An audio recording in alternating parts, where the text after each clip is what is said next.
नमस्कार दोस्तों, आप सभी का स्वागत है टारगेट विद नीतीश में। आज के इस एपिसोड में हम रसायन विज्ञान पर आधारित 20 महत्वपूर्ण प्रश्नों को देखेंगे। ये सभी प्रश्न बीपीएससी में पिछले 28 वर्षों के दौरान पूछे जा चुके हैं। इसको जब हम सॉल्व कर लेंगे तो बीपीएससी के पहला नंबर तो पैटर्न के बारे में आपकी जानकारी सही होगी कि रसायन विज्ञान से जो प्रश्न पूछे जाते हैं बीपीएससी के एग्जाम में उनकी प्रकृति किस प्रकार की होती है, तथा इस एपिसोड के माध्यम से यह पूरा प्रयास किया जाएगा कि प्रत्येक प्रश्न के हल करते समय व्याख्या अच्छे ढंग से दी जाए ताकि इससे जुड़ी अन्य जानकारी भी आपको हो सके। तो आइए शुरू करते हैं आज का ये महत्वपूर्ण भाग। मेरा नाम है नीतीश कुमार। पहला प्रश्न है, आयोडोकृत लवण में रहता है। ऑप्शन ए है मुक्त आयोडीन, ऑप्शन बी है कैल्शियम आयोडाइड, ऑप्शन सी है मैग्नीशियम आयोडाइड, ऑप्शन डी है पोटेशियम आयोडाइड और ऑप्शन ई है इनमें से कोई नहीं या इनमें से एक से अधिक। जो आयोडोकृत लवण होता है उसमें पोटेशियम आयोडाइड होता है। इस प्रकार प्रश्न संख्या 1 का सही उत्तर डी हो गया। अगर बात करें पोटेशियम आयोडाइड की तो इसकी जो संरचना और भौतिक गुण होते हैं वो टेबल साल्ट के समान ही होते हैं। जो खाने वाला नमक होता है उसी को जो है टेबल साल्ट कहा जाता है। व्यापारिक स्तर पे जो आयोडोकृत लवण है इसको बनाने में सामान्य रूप से पोटेशियम आयोडाइड का ही प्रयोग किया जाता है। इसके अतिरिक्त अगर बात करें तो पोटेशियम आयोडेट, सोडियम आयोडेट एवं सोडियम आयोडाइड का भी प्रयोग आयोडोकृत लवण बनाने में किया जाता है। मतलब कि आयोडीन रहित, आयोडीन युक्त लवण बनाने में किया जाता है। तो क्वेश्चन नंबर 1 का सही उत्तर हो जाएगा डी। अगला प्रश्न, खाने का नमक किससे बनता है? ऑप्शन ए है कमजोर अम्ल और कमजोर क्षार से, ऑप्शन बी है मजबूत अम्ल और मजबूत क्षार से, ऑप्शन सी है कमजोर अम्ल और मजबूत क्षार से और ऑप्शन डी है मजबूत अम्ल और कमजोर क्षार से। तो क्वेश्चन नंबर 2 का सही उत्तर हो जाएगा मजबूत अम्ल और मजबूत क्षार थे। तो क्वेश्चन नंबर 2 का सही उत्तर हो जाएगा बी। अगला प्रश्न,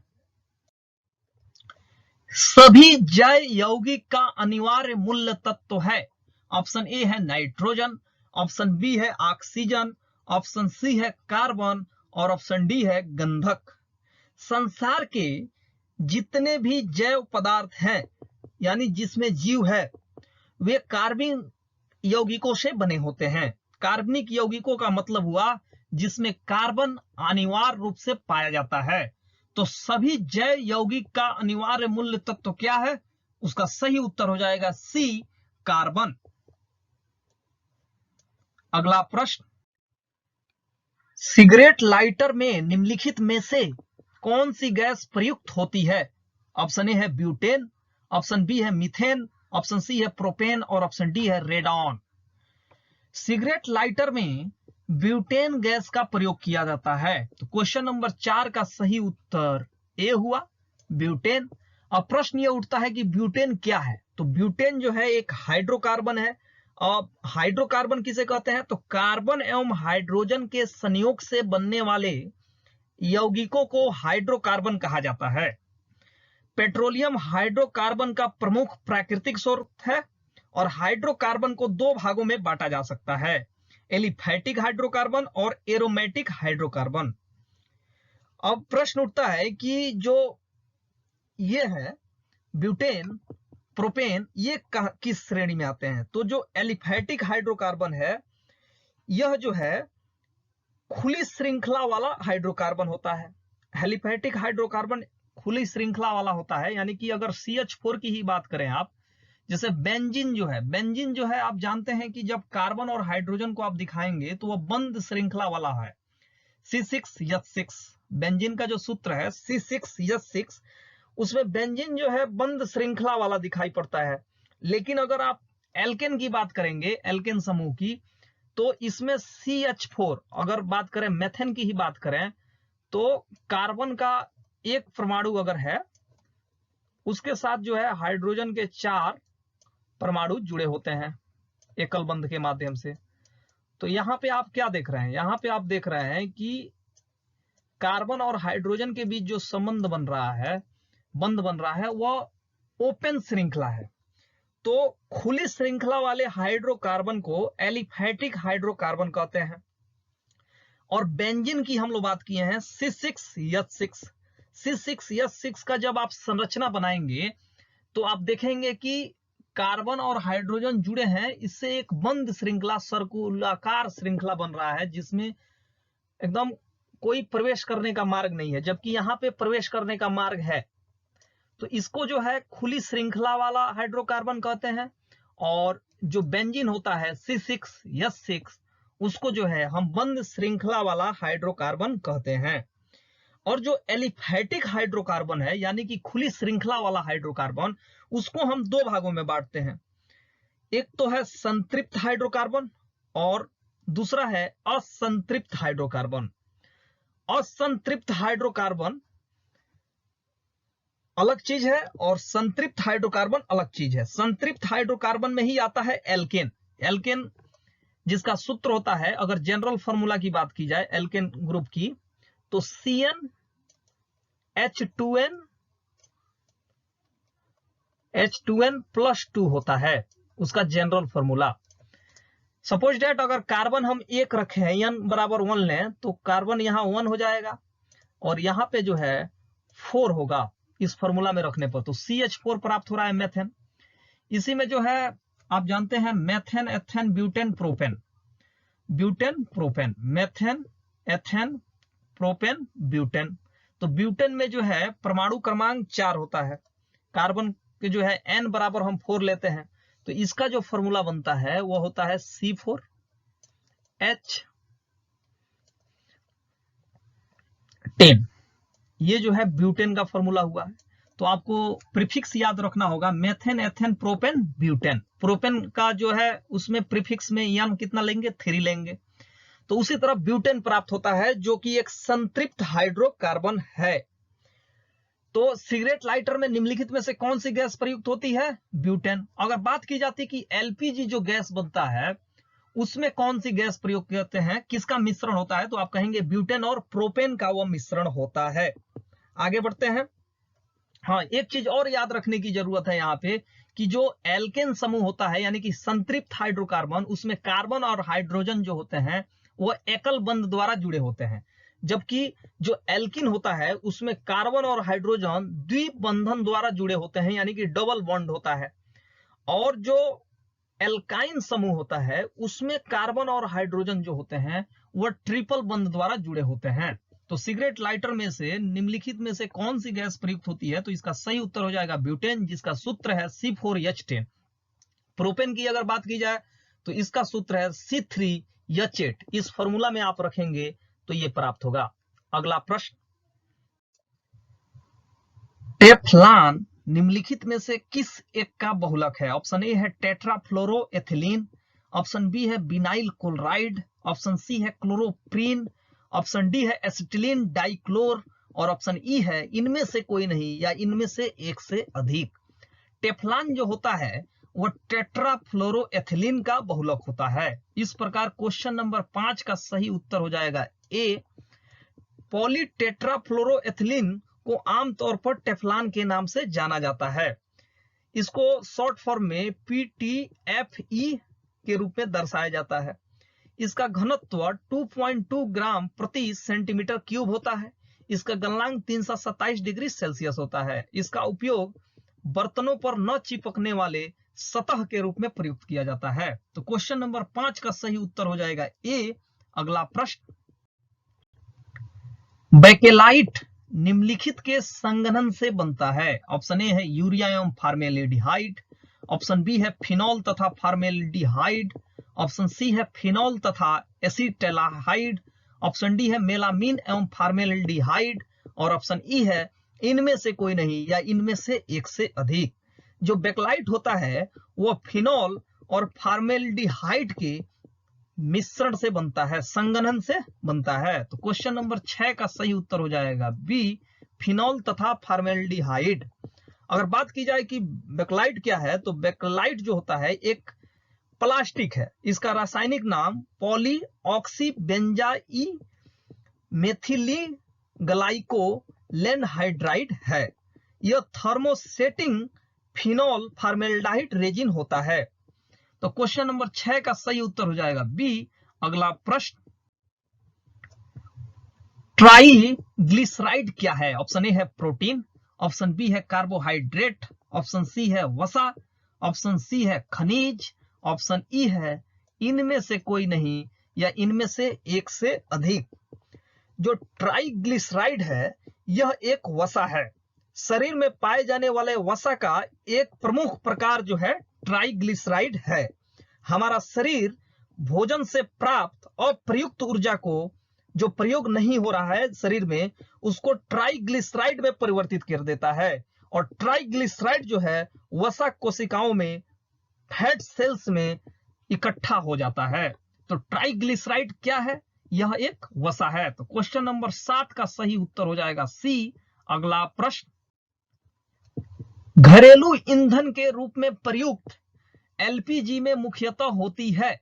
ऑप्शन ए है मीथेन, ऑप्शन बी है प्रोपेन, ऑप्शन सी है एथिलीन, ऑप्शन डी है ब्यूटेन और ऑप्शन ई है इनमें से कोई नहीं या इनमें से एक से अधिक।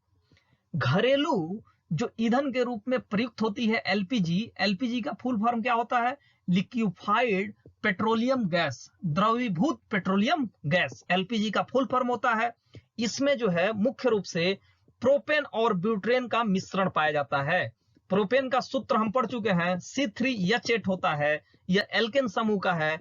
और ब्यूटेन का सूत्र जो होता है C4H10 होता है। अगर जनरल फॉर्मूला की बात की जाए इन फॉर्मूलास को प्राप्त करने के लिए तो CnH2n+2 होता है एल्केन समूह का। घरेलू ईंधन के रूप में प्रयुक्त एलपीजी को तरलीकृत पेट्रोलियम गैस भी कहा जाता है। यह एक हाइड्रोकार्बन है और यह एक जलनशील मिश्रण है। यही कारण है कि इससे खाना बनाने में प्रयुक्त होता है।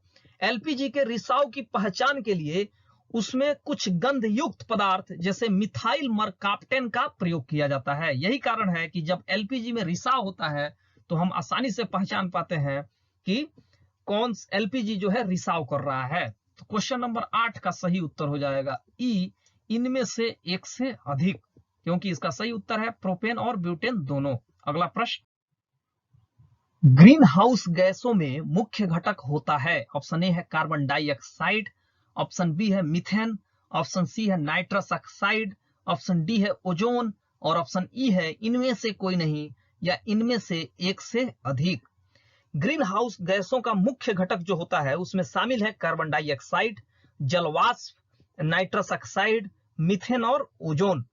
इस प्रकार आप देख रहे हैं कि जो ऑप्शन दिया गया है यहाँ, कार्बन डाइऑक्साइड भी सही है, मीथेन ऑक्साइड भी सही है, इसके अलावा नाइट्रस ऑक्साइड भी सही है और ओजोन भी सही है। तो क्वेश्चन नंबर 9 का सही उत्तर हो जाएगा ई, इनमें से एक से अधिक उत्तर सही है। अगला प्रश्न, साबुन ग्रीज को हटाता है। ऑप्शन ए है स्कंदन द्वारा, ऑप्शन बी है अधिशोषण द्वारा, ऑप्शन सी है पाइसीकरण द्वारा, ऑप्शन डी है प्राशरण द्वारा और ऑप्शन ई है इनमें से कोई नहीं या इनमें से एक से अधिक। तो साबुन ग्रीज को जो है पाइसीकरण की प्रक्रिया द्वारा हटाता है। तो क्वेश्चन नंबर 10 का सही उत्तर हो जाएगा सी। अब प्रश्न उठता है कि पाइसीकरण क्या है? तो पाइसीकरण जो है एक ऐसी प्रक्रिया है जिसमें ध्रुवीय समूहों युक्त लंबी श्रृंखला वाले यौगिक होते हैं। उदाहरण के रूप में हम समझ सकते हैं कि साबुन के अणु में 2 भाग होते हैं, लंबी हाइड्रोकार्बन शाखा जो कि वसा में घुलनशील है तथा जल में विलेय ध्रुवीय भाग। पाइसीकरण के दौरान साबुन का अध्रुवीय एल्किल समूह तेल या ग्रीज को घोल देता है तथा ध्रुवीय समूह जल में घुल जाता है। जब इसे ठीक प्रकार रगड़ा जाता है तो ग्रीज छोटी छोटी बूंदों के रूप में जल में निलंबित हो जाते हैं और जल के बहाव में सरलता से बह जाती हैं। तो साबुन ग्रीज को हटाता है किस प्रक्रिया द्वारा? पाइसीकरण के द्वारा। अगला प्रश्न, निम्नलिखित में से किसकी मात्रा अम्ल वर्षा में सबसे अधिक होती है? ऑप्शन ए है HCl यानी कि हाइड्रोक्लोरिक अम्ल, ऑप्शन बी है HNO3 यानी कि नाइट्रिक अम्ल, ऑप्शन सी है H2SO4 यानी कि सल्फ्यूरिक अम्ल और ऑप्शन डी है H2CO3 और ऑप्शन ई है इनमें से कोई नहीं या इनमें से एक से अधिक। अम्ल वर्षा में सर्वाधिक मात्रा किसकी होती है? तो अम्ल वर्षा में सर्वाधिक मात्रा H2SO4 की होती है। तो इस प्रकार क्वेश्चन नंबर 11 का सही उत्तर हो जाएगा सी, H2SO4।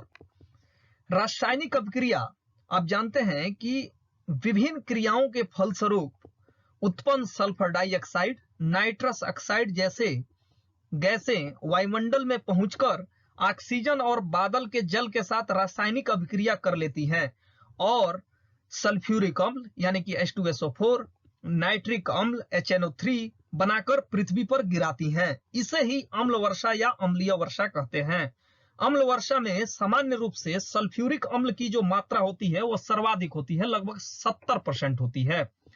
और ये जो अम्ल वर्षा के लिए जिम्मेदार कौन सा है? जो विभिन्न प्रकार के गाड़ी चल रहे हैं, इस तरह की जो विभिन्न मानव निर्मित क्रियाएं की जा रही हैं, उसके फलस्वरूप, चाहे इंडस्ट्री चल रहा हो तो उसके फलस्वरूप विभिन्न प्रकार के ग्रीन हाउस गैसें उत्सर्जित हो रही हैं और ये जाके वायुमंडल में स्थित जल से अभिक्रिया कर रही हैं, जिसके फलस्वरूप H2SO4 और नाइट्रिक अम्ल बन रहा है। और यही जो है जब वर्षा हो रही है तो उसके साथ गिरता है, जिसको अम्लीय वर्षा कहते हैं। अम्ल वर्षा में सबसे ज्यादा H2SO4 की मात्रा होती है, लगभग 70%। तो क्वेश्चन नंबर 11 का सही उत्तर हो जाएगा सी। अगला प्रश्न, अम्ल वर्षा होती है, ऑप्शन ए है कारखानों से, ऑप्शन बी है पेट्रोल से, ऑप्शन सी है कोयला जलाने से और ऑप्शन डी है लकड़ी से। अम्ल वर्षा के लिए आप जानते हैं कि सल्फर डाइऑक्साइड एवं नाइट्रोजन के ऑक्साइड जिम्मेदार है।